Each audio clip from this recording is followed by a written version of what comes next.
So the original claim that I'm refuting is that violent video games have a negative effect on kids. So of course they don't. The speaker gave 6 different minor claims to illustrate his main claim, which were that they provoked harmful emotional responses in children. They had a negative impact on the human brain. Since video games are a relatively new form of entertainment, they hadn't fully been researched yet. They caused poor social behavior, academic digression, and the last one wasn't quite clear, but it was something about how they don't actually relieve stress and tension. So the first claim, which was that violent video games provoke harmful emotional reactions in children, according to the Huffington Post, 10 positive emotions that the gamers normally experience while involved in video games include joy, belief, love, surprise, pride, curiosity, excitement, awe, wonder, contentment, and creativity.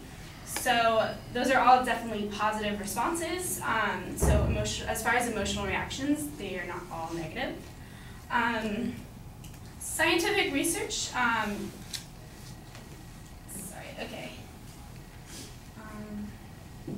So the person argued that the first-person format of video games increased violent behavior.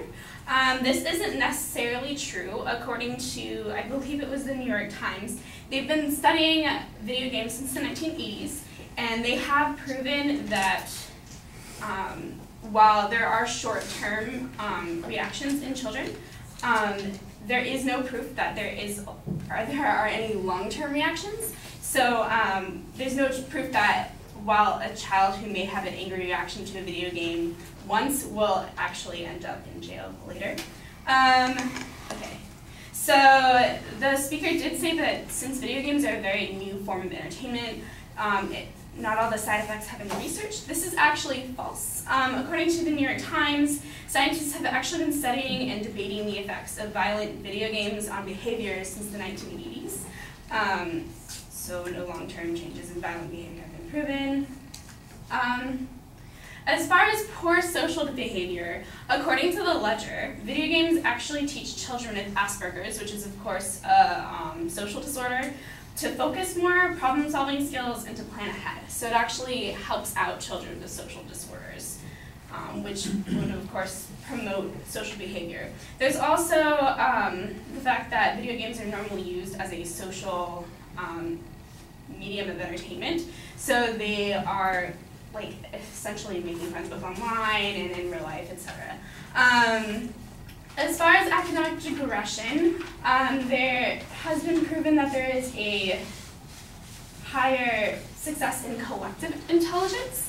In 2007, Halo 3 sparked a frenzy of online collaboration, according to some source. Immediately, within 24 hours after Halo 3 was released, the gamers went online and they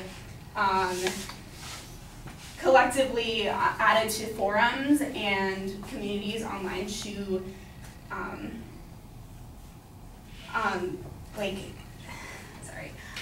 to share maps, videos, and screenshots. So there was a lot of information being shared, and it was very highly successful with collective intelligence. So the last claim was that video games increase thoughts and violence rather than release stress and tension. A clinical study by East Carolina University actually showed that video games have shown results in outperforming medication for dealing with anxiety and depression. So instead of actually increasing stress, it decreases stress.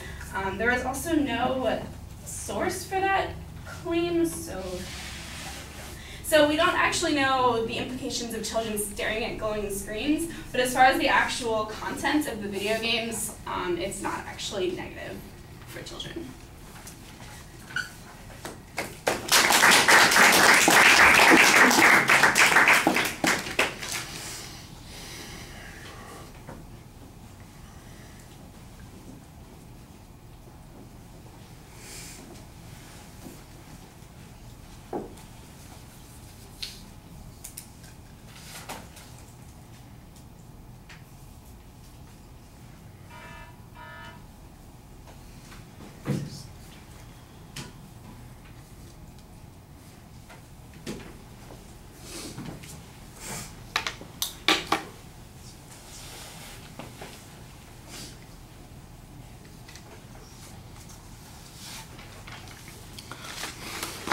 All right, well, I think you started out pretty effectively, and you run into a little bit of a problem because there are so many of those secondary issues that are being brought up.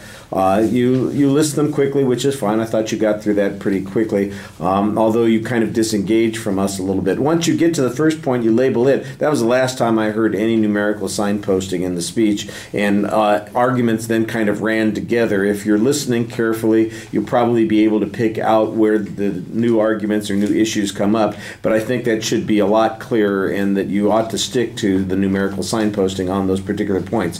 Your primary response on most of the claims is to present counter evidence that suggests either the opposite conclusion, or it undermines the advocate's conclusion in some way, or there's a tangential argument, for instance, on the Asperger's argument that there is some potential bonus here for a particular group. I'm not sure that you're always engaging in the argument that the advocate presented on those points. You rarely talk about the evidence that they present. There was one place toward the end where you said that they didn't really provide any evidence on the particular point, and I thought that that was the closest that you came to challenging the evidence that the advocate was presenting and giving us some contrasting information. You usually do an okay job citing, well, I won't say citing, but telling us about information. I do think your citations need to be a little bit clearer. Sometimes you're saying, you know, I think it's the New York Times, or there was some source that said Halo 3 did these kinds of things, and I read somewhere. I think you need to be a little bit more consistent about citing that. And one of the things that we're trying to do when you do the bibliography using the annotations that I was talking about doing, you're never going to run into that problem. You know at least where I got the reference, and you can cite that source as a way of indicating where you got the information, and there won't be that kind of ambiguity. You want to make sure that you guys are doing that for the debates, because that's going to be a bone of contention in a lot of these arguments. They go on for several speeches, and people might very well challenge the validity of the evidence a lot more than you guys are doing right now, because it's going to go more deeper onto those issues. All right, thank you.